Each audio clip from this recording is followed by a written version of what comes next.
અને એટલે જ ભક્તિ માતા કહે છે કે હું ગુજરાતમાં આવી તો ઘરડી થઈ ગઈ, કેમ કે આજ કરે છે કાંઈ અને કે છે કાંઈ. સત્યને જાણીને કરવું, પરમાત્માને જાણીને ભક્તિ કરવી એ ભક્તિ છે.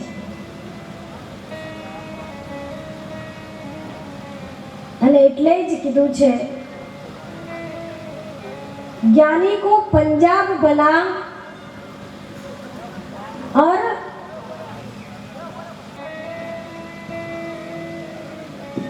ढोंगी को गुजरात.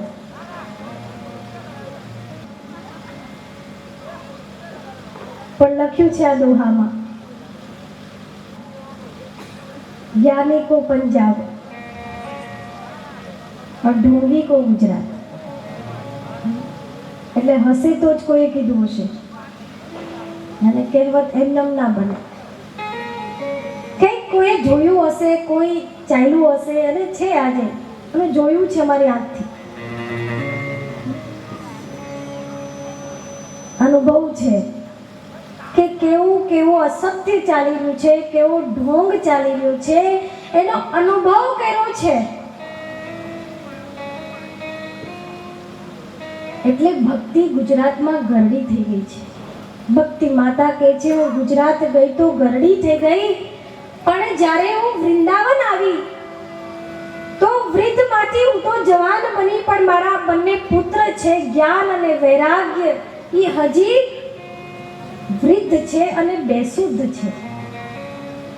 હું એને જગાડવાનો પ્રયાસ કરું છું પણ એ જાગતા નથી. વૃંદાવનમાં ભક્તિ તો જવાન થઈ પણ જ્ઞાન અને વૈરાગ્ય હજી બેસુદ્ધ છે. ભક્તિ માતા કહે છે જેના પુત્ર બેસુદ્ધ હોય એ માને સુખ ક્યાંથી? મહારાજ આપ તો સંત છો, આપ તો દયાળુ છો. સંતનો સ્વભાવ તો સંત હૃદય નવનીત સમાના. સંતોનું હૃદય તો માખણ જેવું હોય છે. જેમ માખણ સોફ્ટ હોય એમ સંતોનું હૃદય તો માખણ જેવું હોય છે. આપ કંઈક ઉપાય કરો, મારા પુત્રને જવાન કરો, એને તમે શુદ્ધમાં લાવો, ભાનમાં લાવો.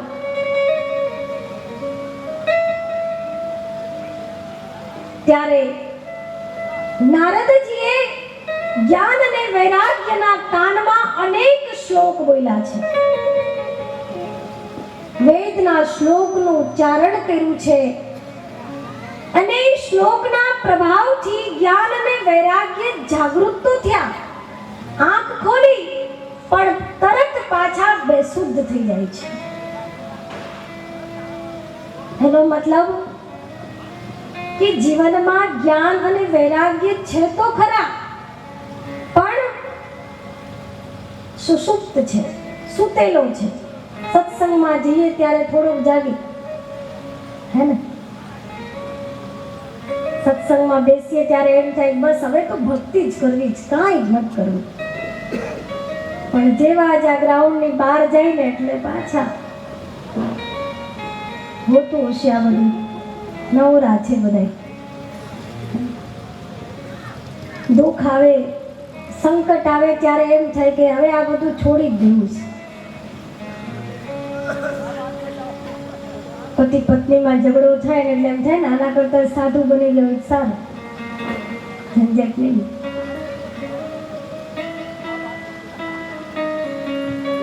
એક કથા ચાલતી હતી, એક મહારાજે કીધું સત્સંગમાં કે ચાલો સ્વર્ગ કોને કોને આવવું છે? એટલે એક બેને આંગળી ઊંચી કરી કે મહારાજ મારે આવવું છે. બાજુમાં પતિદેવ બેઠા હતા અને કોણી મારીને કીધું તમે નહીં આવો, એકલી જવાની હું. પતિદેવે બહુ સરસ જવાબ આપ્યો, બોલે તું જા તો મારા અહીંયા જ સ્વર્ગ છે. કેટલો ત્રાસ હશે.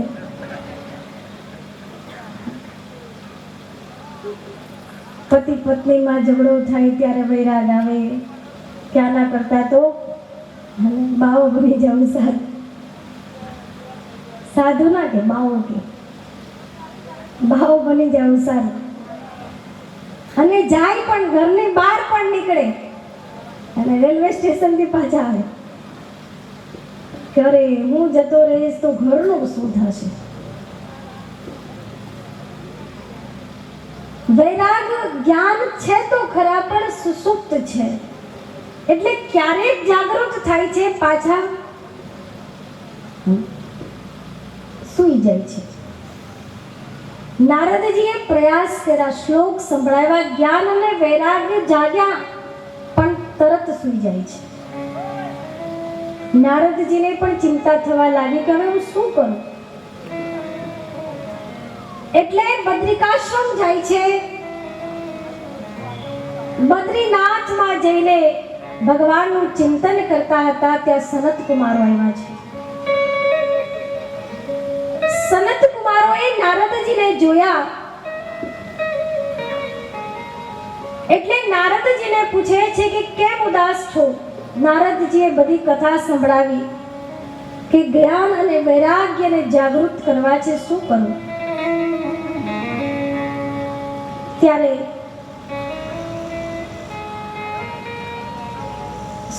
સનકાદિક ઋષિઓ કહે છે કે જ્ઞાન અને વૈરાગ્યને અગર જાગૃત કરવા છે તો શ્રીમદ ભાગવત પુરાણ સંભળાવો, જેનાથી જ્ઞાન અને વૈરાગ્ય જાગૃત થશે.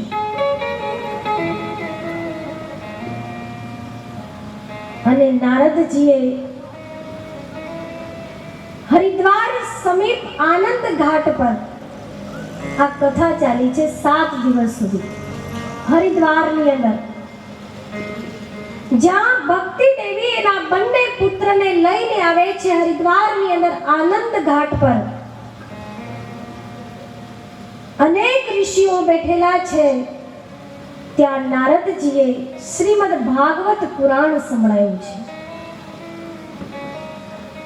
અને શ્રીમદ ભાગવત બતાવે છે કે જ્યારે 7 દિવસ પૂરા થાય છે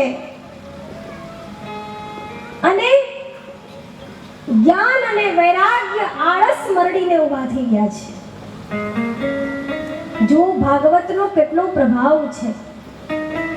જે વેદના શ્લોકથી જાગૃત ન થયા એ જ્ઞાન અને વૈરાગ્ય શ્રીમદ ભાગવત પુરાણથી જાગૃત થયા છે અને ભક્તિ દેવીની સાથે ચાલવા લાગ્યા છે.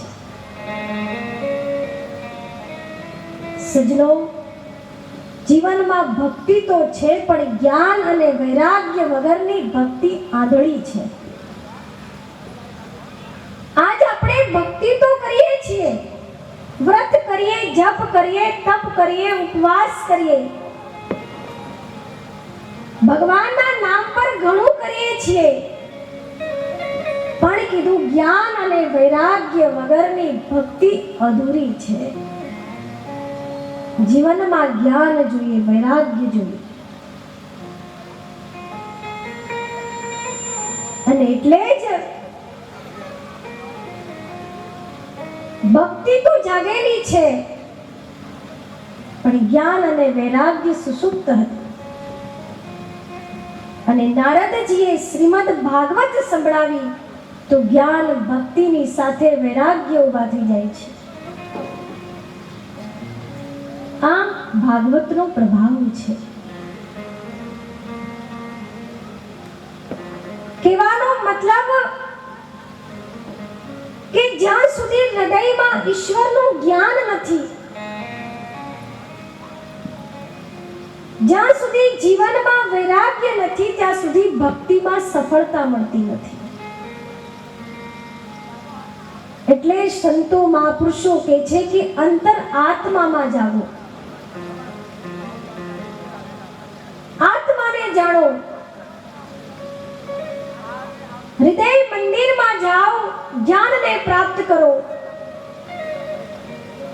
તો એ ઓટોમેટિક ભક્તિ જાગૃત થાય છે, જીવનમાં ભક્તિ આવે છે. સંતોએ મહાપુરુષોએ ઘટ મંદિરની વાત કરી છે. સુઈ ગયા કે શું બધા?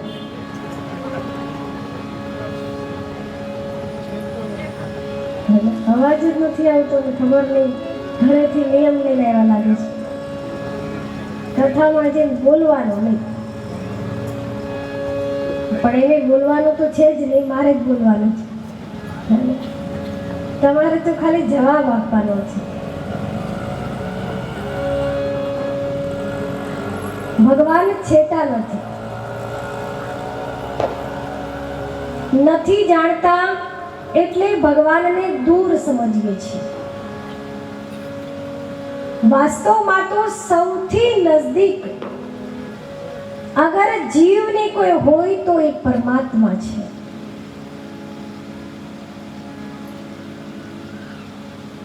ઊંઘની અંદર પણ એની ચેતના વ્યક્તિને જાગૃત રાખે છે, પણ આપણે નથી જાણતા એટલે એને બહાર શોધવા જઈએ છીએ. કોઈ મંદિરમાં ગયા, કોઈ તીર્થમાં ગયા, કોઈ ગોકુળ ગયા તો કોઈ દ્વારિકા ગયા, પણ જેને ઈશ્વર મળ્યા એને અંદરથી જ મળ્યા.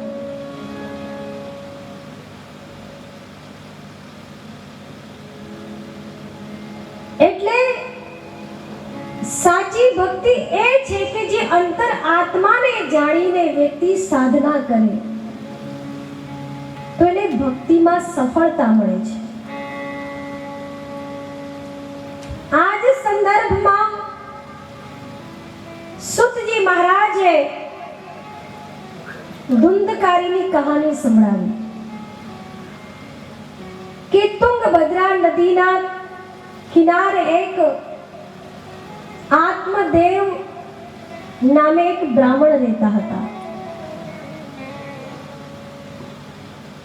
જેની પાસે સુખ સમૃદ્ધિ પૈસા ઘણા હતા, સુખી હતા બ્રાહ્મણ. પણ એક ખોટ હતી કે એને ત્યાં કોઈ સંતાન નહોતું, અને એટલે જ એ બ્રાહ્મણ હંમેશા ઉદાસ રહેતા, દુખી રહેતા. કેમ કે આ એક સંસારની વાસ્તવિકતા છે. એના માટે લોકો નથી રોતા, એના માટે વ્યક્તિ ખુશ નથી થતા, પણ જે નથી એના માટે રોતા રહેતા હોય છે. ભગવાને ઘણું આપ્યું છે, એનાથી વ્યક્તિ પ્રભાવિત નથી. ક્યારેય પરમાત્માનો આભાર વ્યક્ત નથી કરતો કે હે પ્રભુ તે મને ઘણું આપ્યું છે, હવે કઈ જ કમી નથી, મારે કઈ જોઈતું નથી. પણ જે નથી એના માટે હંમેશા જીવ રોતો રહે છે. બ્રાહ્મણ ખૂબ ઉદાસ છે, દુખી છે. એકવાર વિચાર કર્યો કે સંતાન વગરનું જીવવું એના કરતા તો મરવું સારું છે, હું આત્મહત્યા કરી લઉં. આત્મદેવ આત્મહત્યા કરવાનો વિચાર કરીને જંગલમાં જાય છે કે આ નદી છે, નદીમાં પડીને હું મારા શરીરનો ત્યાગ કરી દઉં. એમણે એક સંતને જોયા. આત્મદેવ સંતના ચરણોમાં પડીને ખૂબ રડે છે. આત્મદેવ કહે છે, સંત સ્વભાવ તો દયાળુ છે, કંઈક આશીર્વાદ આપો. મારા ઘરે બધું જ છે, કોઈ ખોટ નથી, પણ એક કોઈ સંતાન નથી, બસ આશીર્વાદ આપો, મારે ત્યાં સંતાનની પ્રાપ્તિ થાય. સંત કહે છે કે હે વિપ્ર, ભગવાને ઘણું આપ્યું છે, એમાં આનંદમાં રહેવું એ જીવનું કર્તવ્ય છે. કેમ કે અગર વ્યક્તિ ચાહે તો હંમેશા જીવને કંઈક ને કંઈક ખોટ તો રહેવાની જ છે. પુત્ર છે તો રડે છે, કે છોકરા માનતા નથી, એ રડે છે કે અમારે ત્યાં કોઈ પુત્ર નથી. છોકરાના લગ્ન થઈ જાય તોય રડે, લગ્ન ના થાય તોય રડે.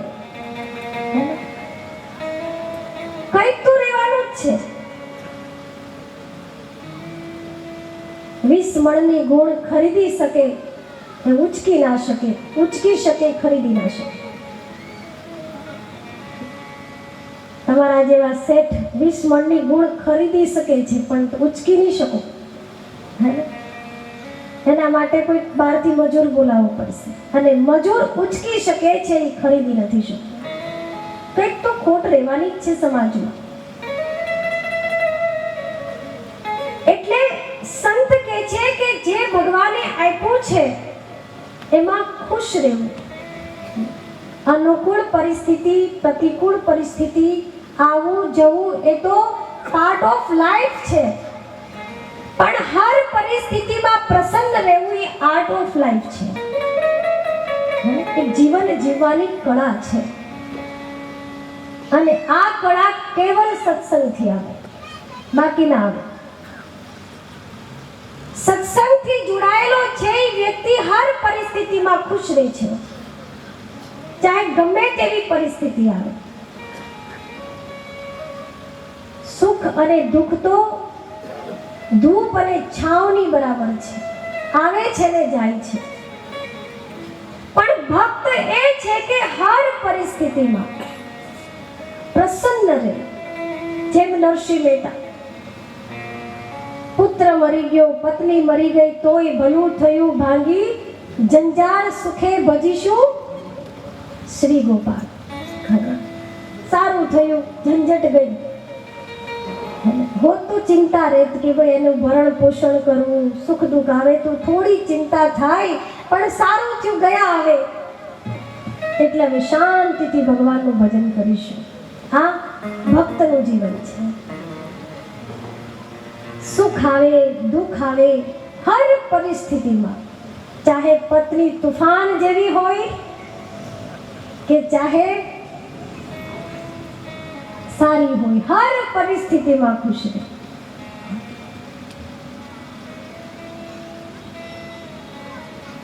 કોઈ કીધું કે પુરુષ શું છે,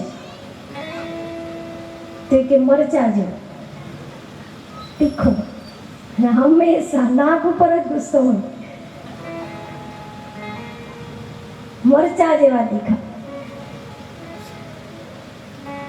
ભાઈઓ બેટા જરા હસે છે. તો કે સ્ત્રી શું છે? સ્ત્રી કોણ છે? તો કે મરચું ગમે એટલું તીખું કેમ ના હોય, એની ચટણી બનાવી જ દે. સાચી વાત.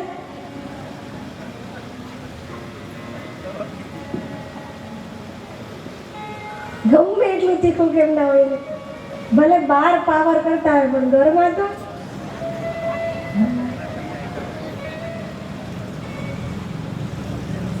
એકદમ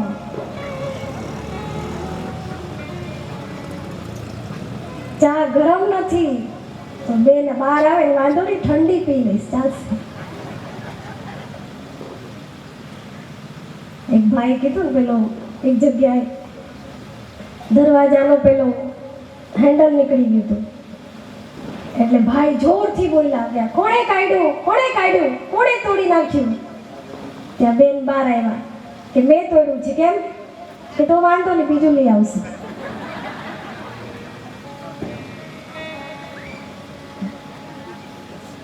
ગમે એટલો બહાર પાવર ચાલતો હોય પણ ઘરમાં તો, બહાર સિંહ હોય અને ઘરમાં તો ઉંદર જ હોય. પણ સંત ચાહે કોઈ બી પરિસ્થિતિ હોય, ભક્ત એ છે હર પરિસ્થિતિમાં ખુશ રહે, પોતાના જીવનને સત્સંગથી જોડી દે. સંત છે એ ભક્ત છે. ચાહે એકનાથ મહારાજ, તુકારામજી, જેની એકની પત્ની એટલી સુશીલ હતી, એકની તુફાન જેવી હતી, પણ છતાંય જીવનને ભક્તિથી જોડી દીધું, સત્સંગથી જોડી દીધું. એ ભક્તનું જીવન છે, એનો સ્વભાવ છે.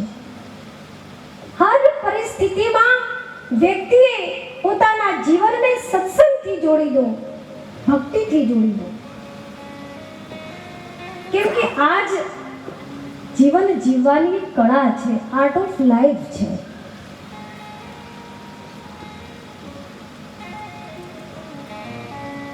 સંત કહે છે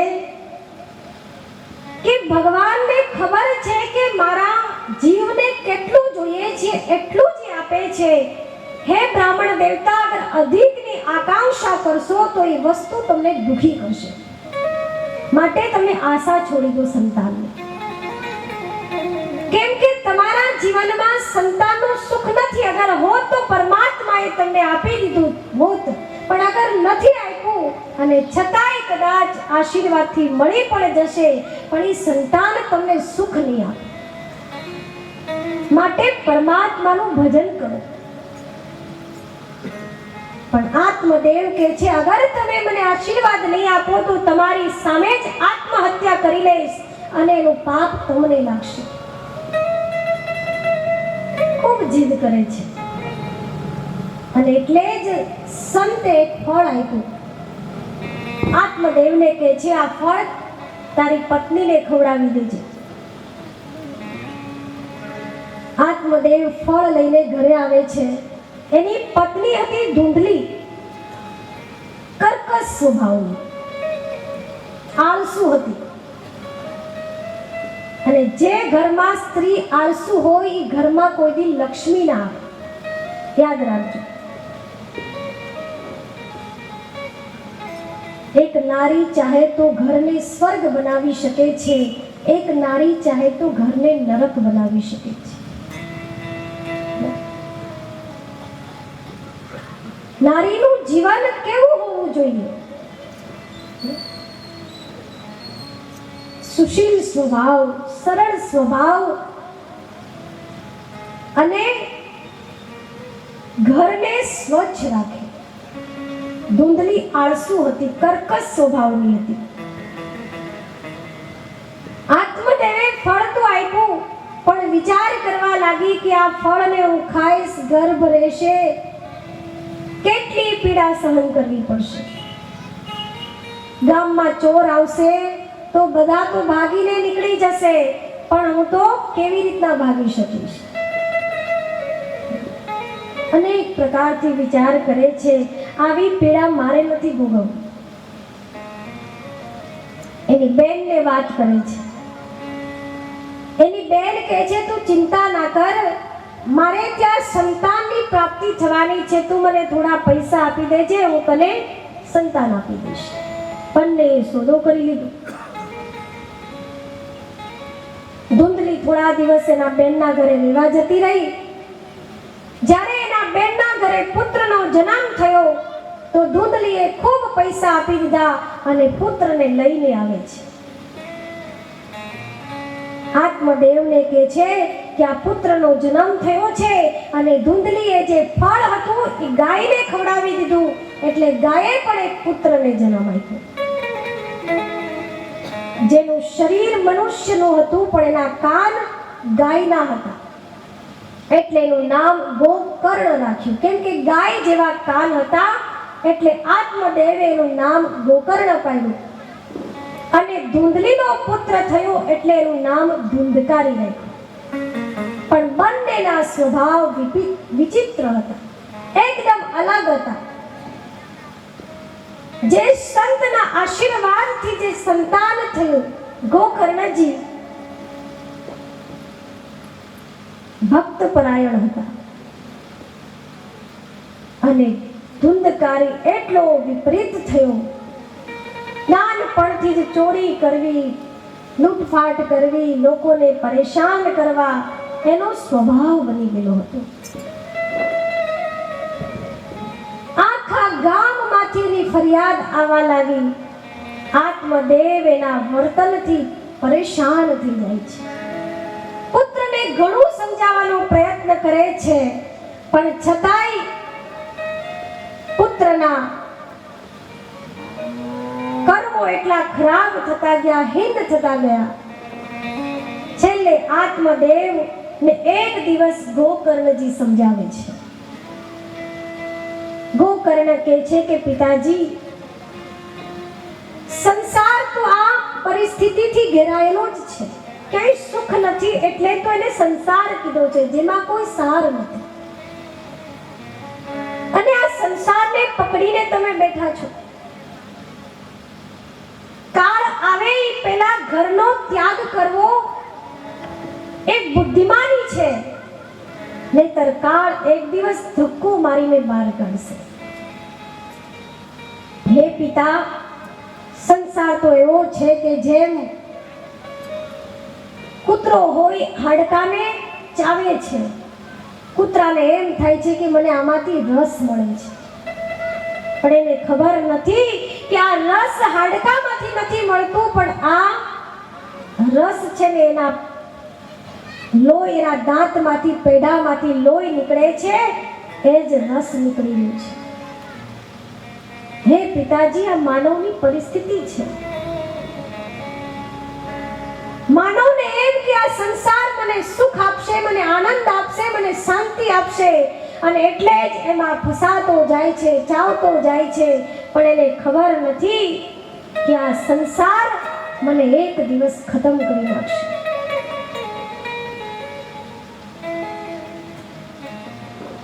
ખારે ભરેલો આ સમુદ્રની સમાન સંસાર છે, એને છોડી દો, નહીતર એક દિવસ કાળ ધક્કો મારીને બહાર કાઢશે. કે પહેલા પિતાજી, તમે આત્માને જાણીને તમારું કલ્યાણ કરી લો.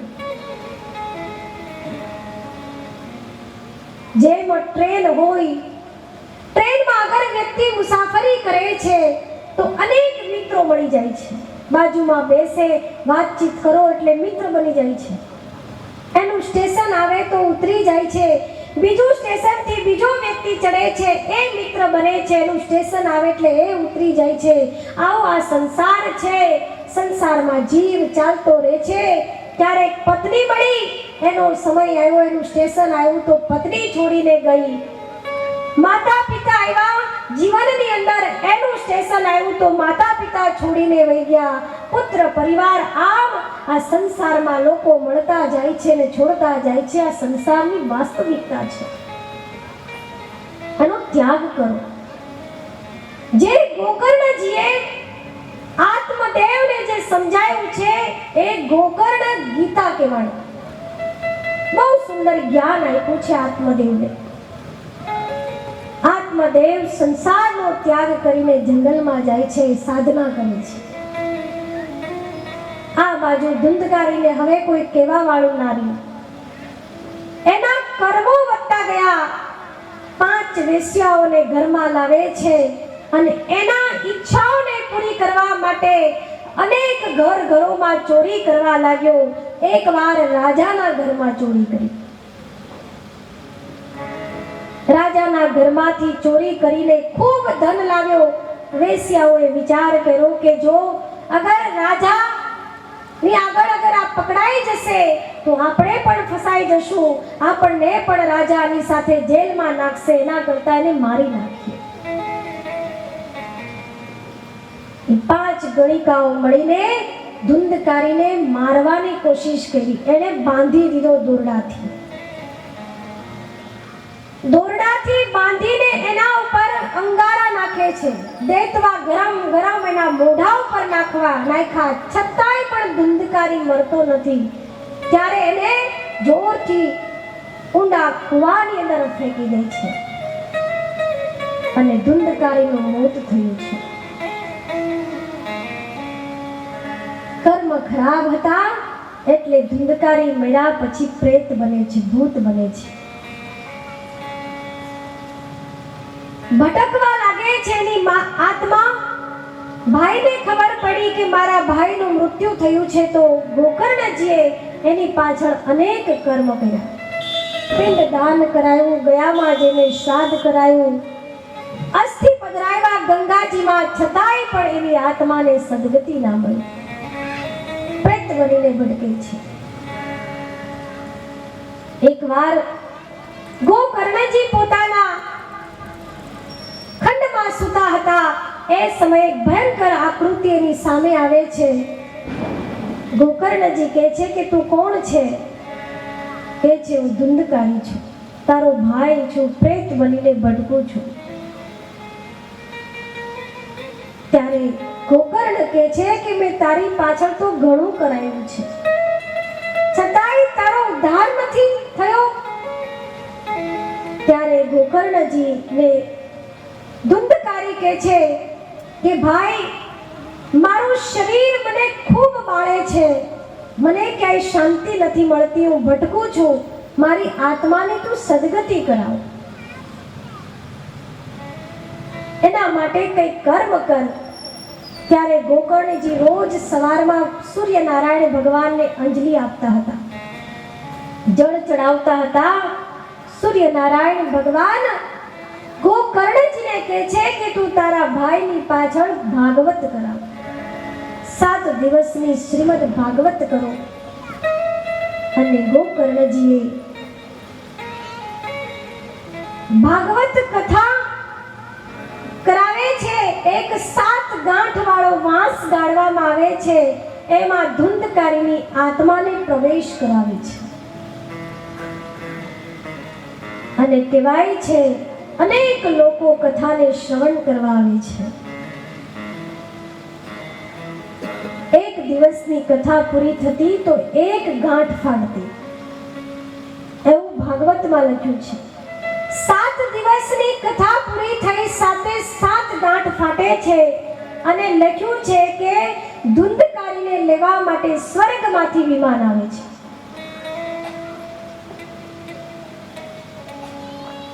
હવે પ્રશ્ન થાય કે કથા તો ઘણા બધાએ સાંભળી, પણ વિમાન કેવલ ધુંધકારી માટે આવ્યું કેમ?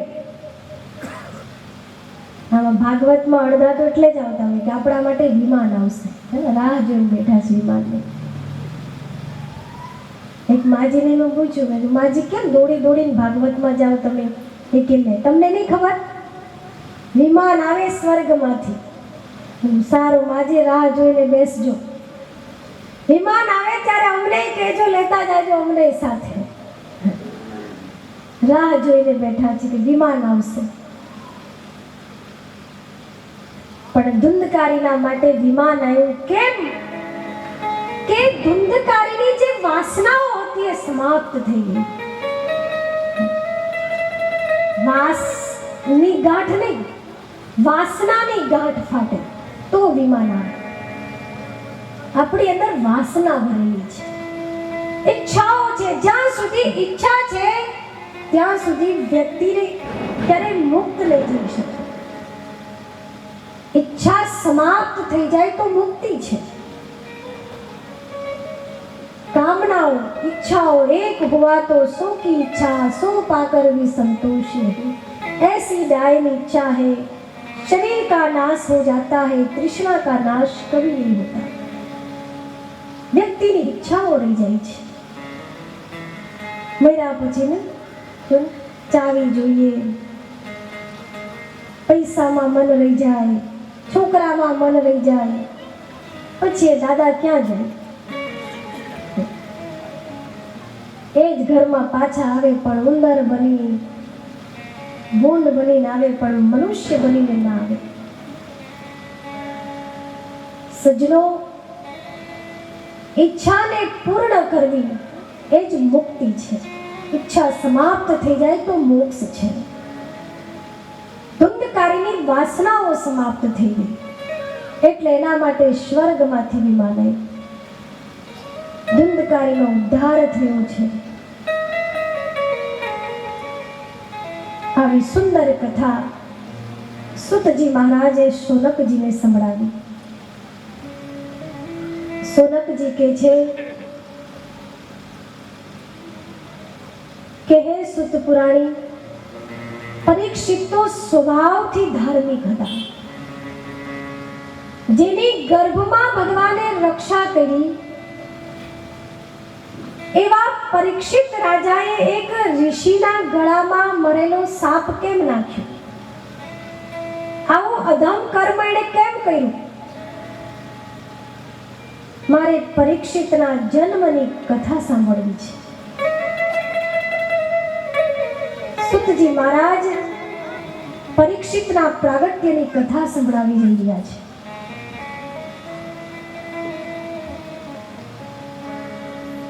સુંદર પરીક્ષિતનો જન્મ છે. કેમ કે જેના ગર્ભમાં જેને ભગવાને જેની રક્ષા કરી હોય એ જીવ કોઈ સામાન્ય ના હોઈ શકે. અને આમ જોવા જઈએ તો પરીક્ષિતની કથા એ કેવલ પરીક્ષિતની જ નથી, હર જીવની કથા છે. આજ આપણી પણ તો માતાના ગર્ભમાં અગર જો રક્ષા કરી હોય તો એ પરમાત્માએ કરી છે. ઊંધા માથે લટકતા હતા, એટલી પીડા થતી હતી કે સાંભળવી હોય તો કપિલ મહારાજનો સંવાદ છે. માતા દેવહૂતિને કહે છે, માતાના ગર્ભમાં જીવને કેટલી પીડા થાય છે. એવી પરિસ્થિતિમાં જીવ પરમાત્માને પ્રાર્થના કરે છે, પ્રભુ આ કાળ કોઠરીમાંથી બહાર કાઢો, અમારી રક્ષા કરો. હર જીવની પરમાત્મા માતાના ગર્ભમાં રક્ષા કરે છે. પરીક્ષિત એ છે જેની ગર્ભમાં ભગવાને રક્ષા કરી. સુતજી મહારાજ કહે છે, કુરુક્ષેત્રનું યુદ્ધ સમાપ્ત થયું, કૌરવો મારા ગયા. ભીમે દુર્યોધનની સાથે ગદાયુદ્ધ કરીને બેશુદ્ધ કરીને મૃત્યુની અણી ઉપર સૂતેલો છે. છેલ્લા શ્વાસ ગળી રહ્યો છે દુર્યોધન. ત્યારે કહેવાય છે કે અશ્વત્થામા એમની પાસે આવે છે. દુર્યોધનને કહે છે, બોલ મિત્ર, તારી શું ઈચ્છા છે? અંતિમ ઈચ્છાને હું પૂર્ણ કરીશ. ત્યારે દુર્યોધન કહે છે, મને પાંડવોના મસ્તક જોઈએ છે, કાપીને લઈ આવી. અશ્વત્થામા જાય છે, પાંડવોના મસ્તક લેવા માટેની શિબિરમાં જાય છે. પણ આ બાજુ અંતર્યામી પરમાત્માને ખબર પડી ગઈ, એટલે પહેલેથી જ પાંડવોને લઈને ભગવાન કૃષ્ણ યમુનાજીના કિનારે જતા રહે છે.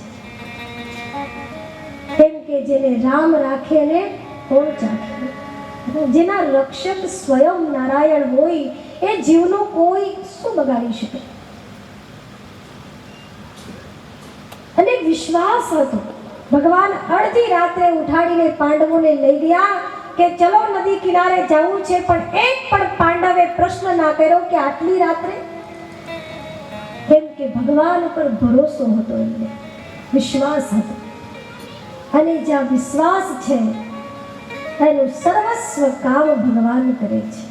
प्रभु की प्रेम भरी दृष्टि से बदल जाती है तकदीरें, गर विश्वास पक्का हो तो कट जाती है जंजीरें. विश्वास જોઈએ.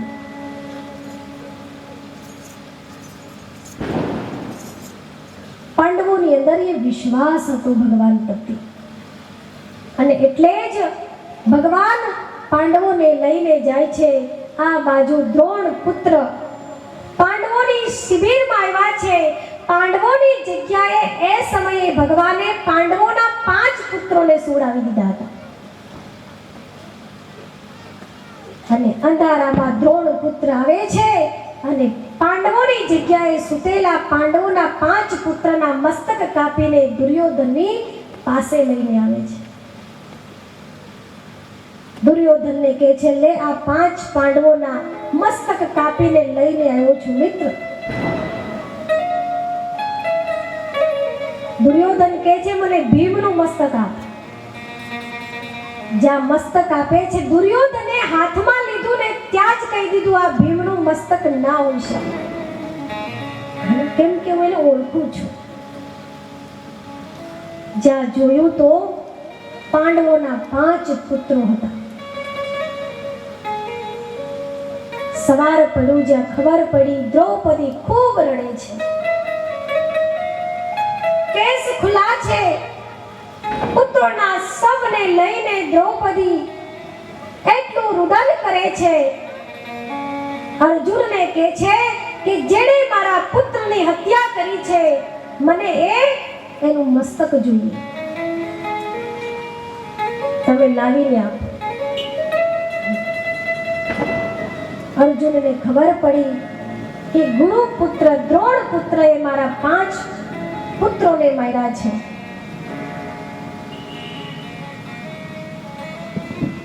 સમયે અર્જુન જાય છે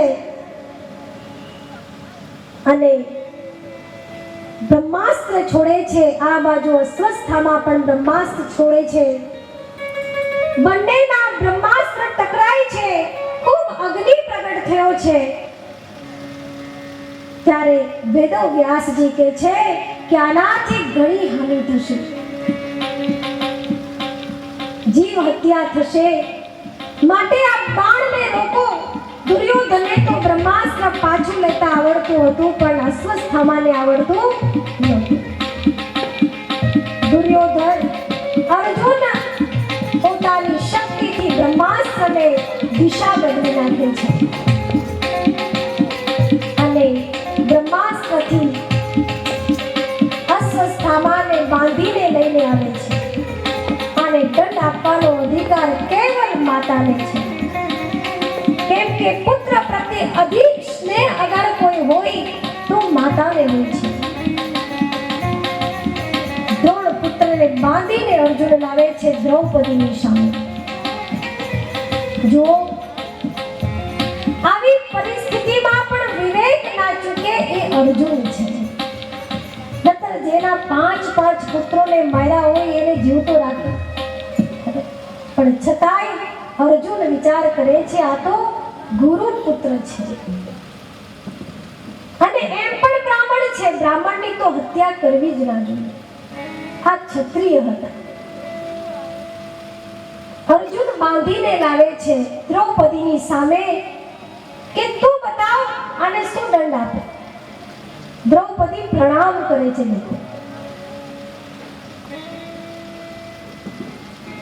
માં છે જેના 5 પુત્ર મરણ અવસ્થામાં પડેલા છે, છતાંય પુત્રને મારનાર ગુરુ પુત્રને પ્રણામ કર્યા. અર્જુનને કહે છે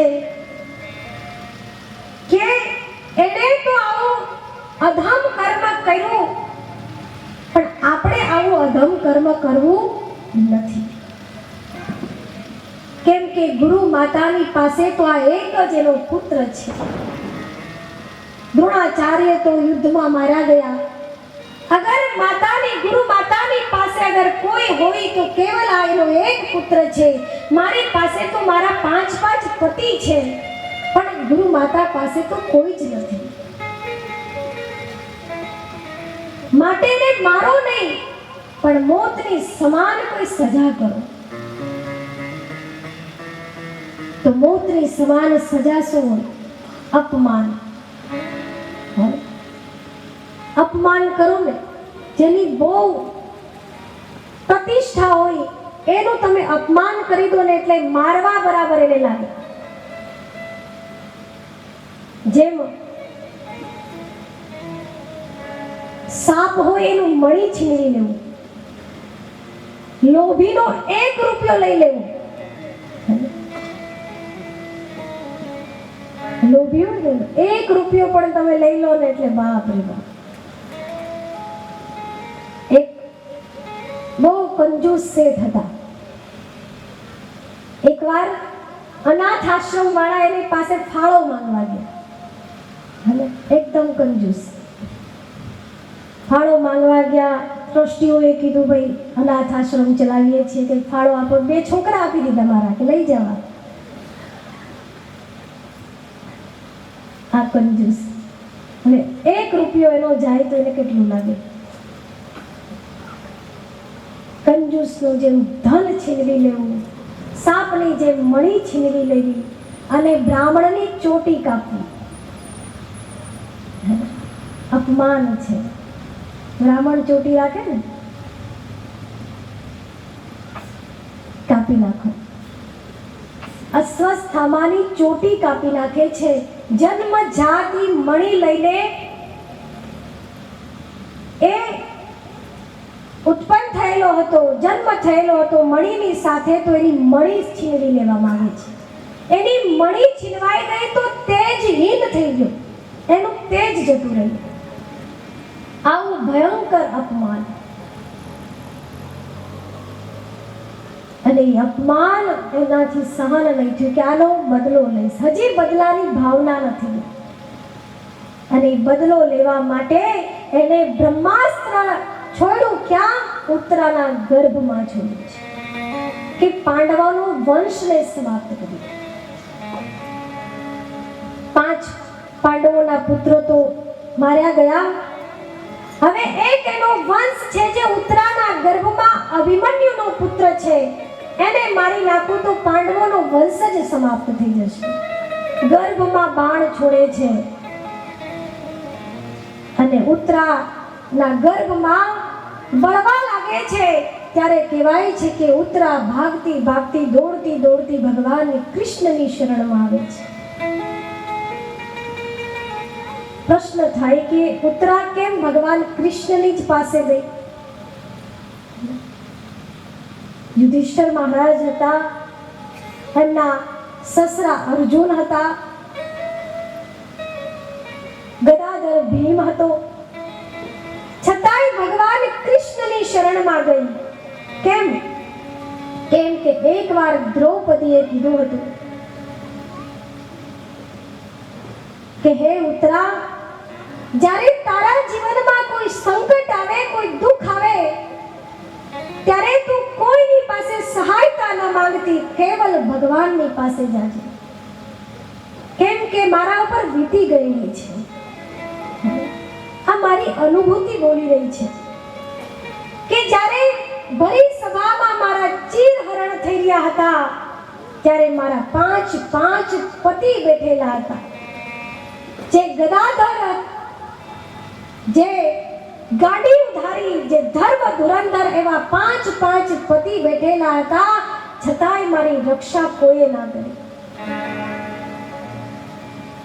માટે અગર તારા ઉપર સંકટ આવે તો તું આ લોકોની પાસે સહાયતા ન માંગતી, તું ભગવાનની પાસે જાજે. દ્વારકાધીશ તારી રક્ષા કરશે.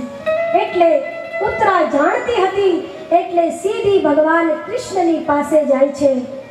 ભગવાન કૃષ્ણને કહે છે કે મારી રક્ષા કરો. એ સમયે ભગવાન ઉત્તરાના ગર્ભમાં જઈને પરીક્ષિતની રક્ષા કરે છે. પરીક્ષિતે જોયા કે એક ખૂબ સુંદર તેજધારી પુરુષ જે મારી રક્ષા કરી રહ્યા છે. ગર્ભમાં પરીક્ષિતે ભગવાનના દર્શન કર્યા છે. ભગવાનના સ્વરૂપમાં પરીક્ષિત લીન રહેવા લાગ્યા છે. અને જ્યારે ઉત્તરાના ગર્ભની ભગવાન રક્ષા કરે છે, ત્યારે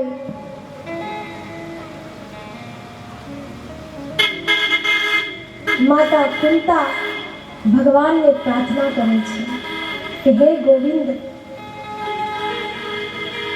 હર પલ તમે મારા પરિવારની રક્ષા કરી છે. આજ તમે ના હોત તો અમારું કોઈ અસ્તિત્વ ના હોત. હે ગિરધર, મેં તમારો પ્રભાવ જાણ્યો છે કે તમે કોઈ સામાન્ય નથી, તમે સ્વયં નારાયણ છો. માતા કુંતા પરમાત્માને ઓળખી જાય છે અને એટલે જ માતા કુંતા વંદના કરે છે, ભગવાનની સ્તુતિ કરે છે. કરું વંદના મેં તેરી જગ કે જગ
કરે છે.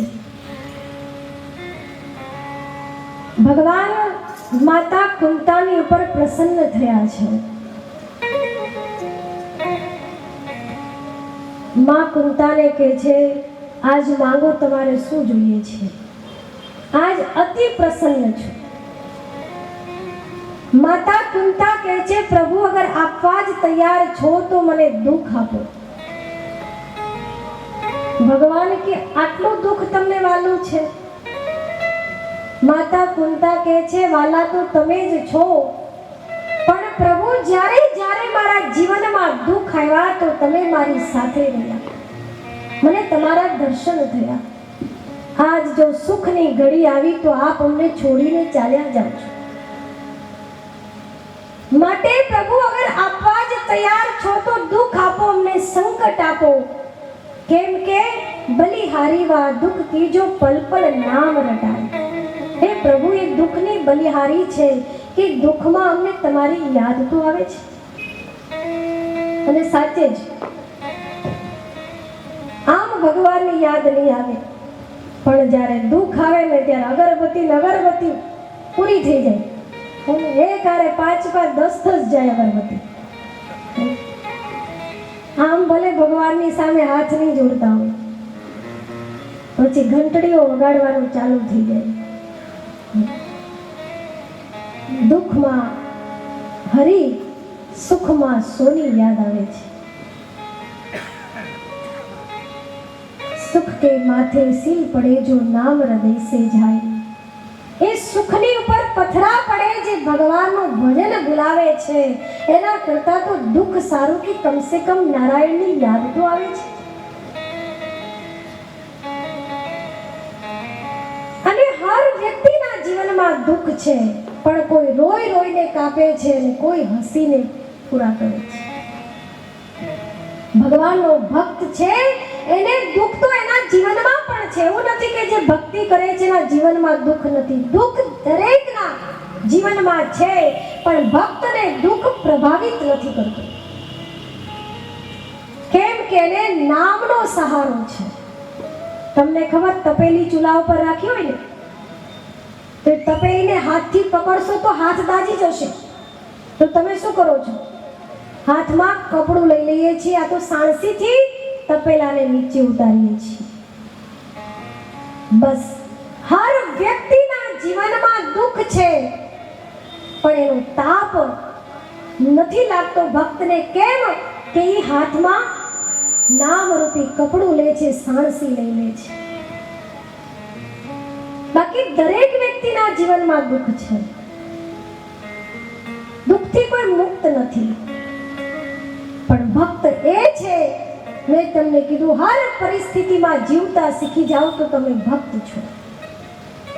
માતા કુંતાના જીવનમાં દુઃખ ખૂબ આવ્યું, પણ એ દુઃખથી પ્રભાવિત ના થયા, એનો તાપ એને લાગ્યો નહીં. ભગવાનની પાસે દુઃખ માંગે છે. આ સંસારમાં એક વ્યક્તિ એવી છે કે જેણે ભગવાનની પાસે દુઃખ માંગ્યું છે. આ પછી બીજી કોઈ કુંતા થઈ નથી જેણે ભગવાનની પાસે દુઃખ માંગ્યું. તમે ભગવાનની પાસે જાઓ, શું માંગો? સુખ સંપત્તિ ઘર આવે, કષ્ટ મીટે તનકા, અને બસ સુખ સંપત્તિ આવે, બાકી કાંઈ જોતું નથી. ભગવાન તું તો દૂર જ રહે, તું છેટો રહેજે, બાકી સુખ સંપત્તિ ઘર આવે, કષ્ટ મીટે તનકા, બસ કષ્ટ જતું રહે, પીડા જતી રહે, બાકી કાંઈ જોતું નથી. પણ માતા કુંતા કહે છે, પ્રભુ દુઃખ આપો. અને ભગવાને આશીર્વાદ આપ્યા છે માતા કુંતાને, અને જવાનો પ્લાન કેન્સલ કરીને પાછા હસ્તિનાપુર આવ્યા છે.